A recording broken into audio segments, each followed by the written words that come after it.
All right, we got some reviews coming up. What up, boys and girls? It's your man, Scott Stockton, your man 50 grand, your man 50 bands, back with another review. And today I want to hit you guys up with my thoughts and feelings on which Canon mirrorless full-frame camera is the best for wedding photographers. Let's go. But to be honest, before we do that, I'm a man of candles and ambiance. Bath and Body Works. You know we got the pumpkin holder. In here we got sweater weather. So we gotta set the mood if we about to get this popping. If the room smell good, the video gonna be good.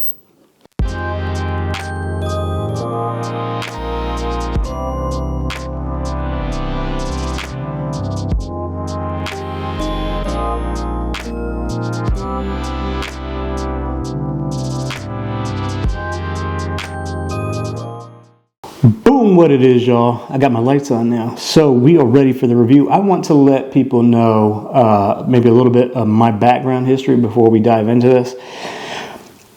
If you don't already know from following this channel and things I've spoken on other videos of mine, I started out shooting Nikon. Man was with D750s. No, I just lied. I started out shooting Sony. This is how many times I've switched.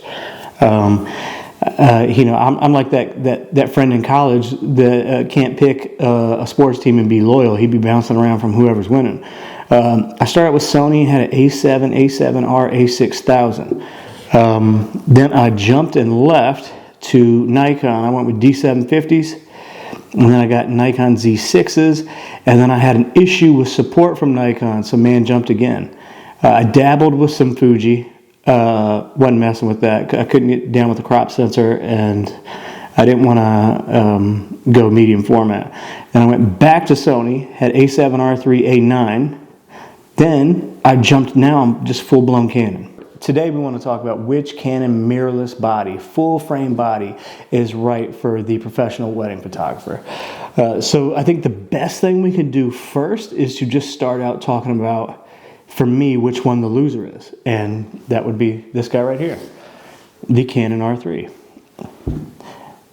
Now, he's not the loser because he sucks. He obviously doesn't. And I'm not going to get into so much techie bullshit that I think a bunch of videos get into. I just want to talk about the functionality. I mean, we can go over like a few specs. Obviously, I'm going to touch on the megapixels. We can touch on frames per second. We can do silly things like that. But I'm not going to go into... I'm not going deep into the specs. I'm not going to tell you how much one weighs versus the other and bullshit like that. I truly don't care about that. I know that was an allure for a lot of mirrorless camera users up front, was they wanted to tell you it was much lighter than a DSLR. And that's why they were switching. I just think it's nonsense. I don't give a shit to be carrying something that, if it's better for me, is a pound heavier. I just don't care. So I'm going to go over a few things. The loser for me out of the three that I'm going to talk about today, which is the R6, the R5, and the R3. And this is solely just from a wedding photographer's standpoint, a wedding photographer's point of view. The loser is going to be the R3. Bam. And it's not because he sucks ass. Because he doesn't. He doesn't do that. He doesn't suck. It's a really good camera, but it's just too much camera for wedding photography. And that's what this boils down to. I mean, you do not need 100 and some odd frames per second to be a wedding photographer. This is, in my mind, a wildlife camera, a sports photography camera. Sure, it takes amazing portraits, but... you can take amazing portraits with the R6 and the R5 and save yourself thousands and thousands of dollars. So let me start with talking about why I think this guy's a loser.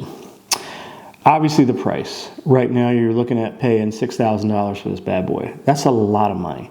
And basically, in my mind, you're paying this for bells and whistles you do not need. If you're a wedding photographer, like I just said, you don't need the frames per second. But also this has some tech in it, which sounded interesting on the face of it. Eye autofocus, eye control autofocus. So I've tried this a few times. Like, for me, it sounded kind of cute that you could look anywhere on the frame and hold the focus button and it would catch focus on whoever you're looking at. This seemed perfect for receptions for me, like crowded dance floors, things like that. But in my time using this, I haven't found that the eye control autofocus works worth a damn. It doesn't work for a damn. Daisy, shut up! No! Sorry. Damn it. That's why I can't do reviews. So for me, the eye control autofocus is just, it's just that. It's just a gimmick. Maybe it's some fun technology that they just decided to roll out, and maybe it will be a winner at some point. But for me, it missed more times than it hit, and it's just not worth that value. So if you're looking at frames per second, right, you're looking at eye control stuff that they put in here. Sure, you can customize tons of things, has great video options.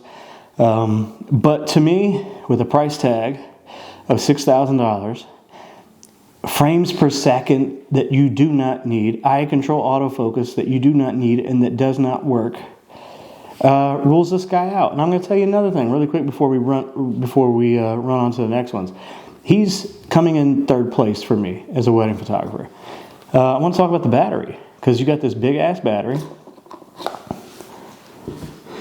Will the autofocus pick? Oh, there we go, baby. You got this big ass battery, which for me kind of sucks. I've seen a lot of people say that they loved it, but I used this for a wedding day, and I have my second shooter that can attest to this, but obviously she's not here right now. I used this for the very first wedding I shot with this guy. 60% of the way through the day, I shot a 12-hour wedding. It was already blinking, and I have this guy on the R5, so two of your standard mirrorless batteries for the R6, R5 in this guy, and he went the entire day. So the battery life, if you have an extended grip on your R5 or R6, is better than the R3. Now, people might hit me in the comments and say, you know, that's rubbish, you're full of it, and this, that, and that. But all I can do is talk to you guys about my experiences with these cameras, and my experiences with these cameras. This battery grip lasts a lot longer than the, I don't want to say a lot longer, that'd be a little crazy. It lasts longer than the R3 battery. Okay, so now we're moving on to the R5 and the R6. One drawback that the R5 and the R3 both have is that you have the two card slots, and one of them is, you know, your CF Express. Your CF Express Type B card here. This is an added expense that a lot of people don't think about, and they're very pricey cards, so that's just something you have to keep in mind. It's just something you have to keep in mind. I mean, it's not, they're very reliable cards. I think they're better cards, obviously, than SSD cards. More robust, they write faster, read faster. They're more secure than an SSD card that has the metallic prongs exposed anytime you take them out. But it is an added expense. So now if we get to your R5 and your R6, this is, for me, as a wedding photographer, where the battle comes down to. Currently, I don't have these cameras in front of me. I'm filming on the R5 on this one, and I'm filming on the R6 on this one. And they're both amazing cameras. They both have great video functionality.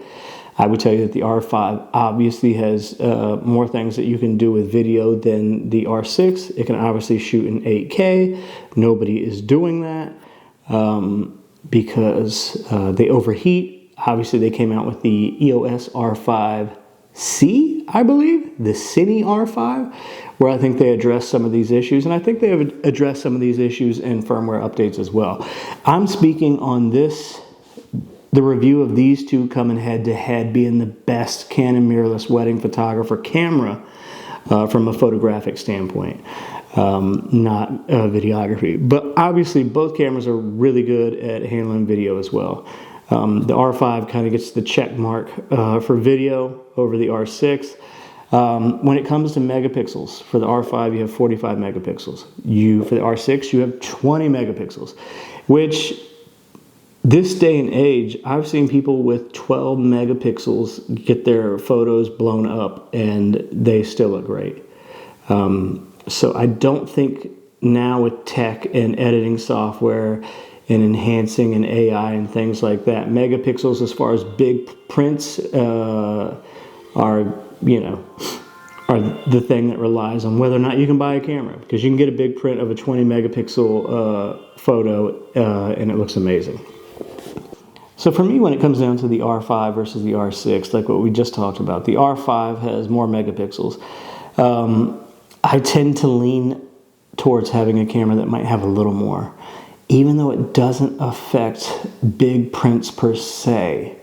On a wedding day, if I'm running and gunning, there's many times where I don't have my composition right as something is happening really fast, and I enjoy having the more megapixels to crop in if I have to. People coming in and out of rooms here and there. You got granny running in, shorty got tissue, shorty got tissue, she crying, people crying. There's a lot of things happen quick, and I enjoy having the more megapixels, because if I didn't get the composition exactly like I wanted because things were happening fast, I know I can crop in and still have enough megapixels to print things big if I need. It's probably the case maybe a little bit with the R6. It's 20 megapixels, but I enjoy having a little bit more.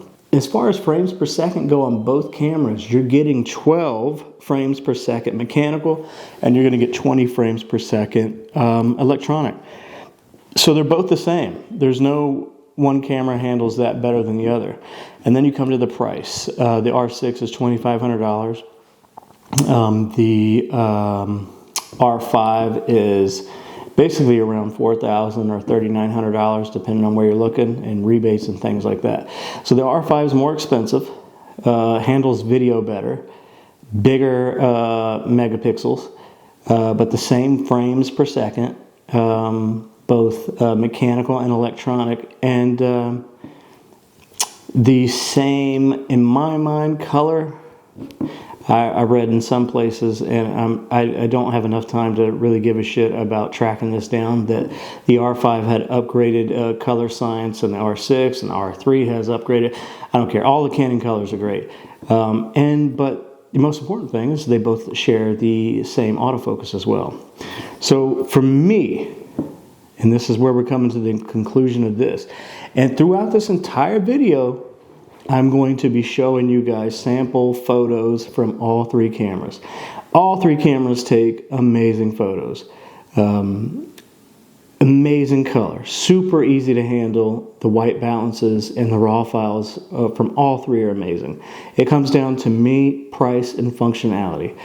R3, we don't need that price, and we don't need those frames per second. Price and frames per second. Eye autofocus control, we don't need that as wedding photographers. Goodbye R3. The R6 and the R5, brother. These are your competitors. And for me, I would probably choose the R5 over the R6 if a gun was put to my head. But since it's not on a wedding day, I'm carrying an R5 and an R6.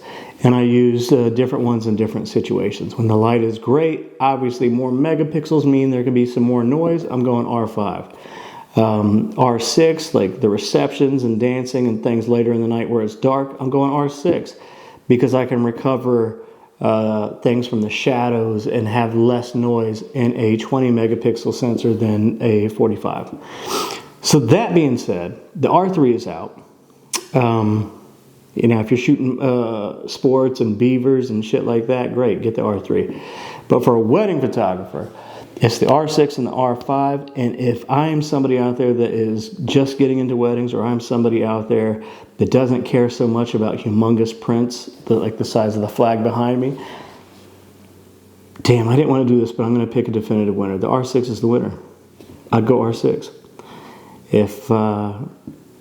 If money, you know, might be tight or money's an issue, I go R6, $2,500, and then get you a dope lens or a few dope lenses, because the RF professional glass lineup is dope. They need to come around with more 1.8s and maybe your f4s and things like that for people just getting into photography. But there's a load of 1.2s for primes and 2.8s, and then you get the 28. God, is it 28 to 70 f2 all the way through? So the Pro Glass is there. So the definitive best wedding photographer camera for me, I guess with Canon, would be the R6. but it's really just barely, because Daddy loves some megapixels. Now I'm going to let y'all roll on and see some photos from all three of these cameras. Y'all let me know. Leave some comments. Subscribe, please. Like. I want to put out more videos for you guys. I said up front, this isn't going to be, I'm not going to be a tech geek and just run through every single spec. This is just more about functionality, price, and what I think the best camera is for weddings, for the camera mirrorless lineup. So, please leave some comments. Let me get back to you guys. And if the R1 ever comes out, if it ever comes out, Canon, we're going to hit you with a review. Stay tuned for more. Love y'all.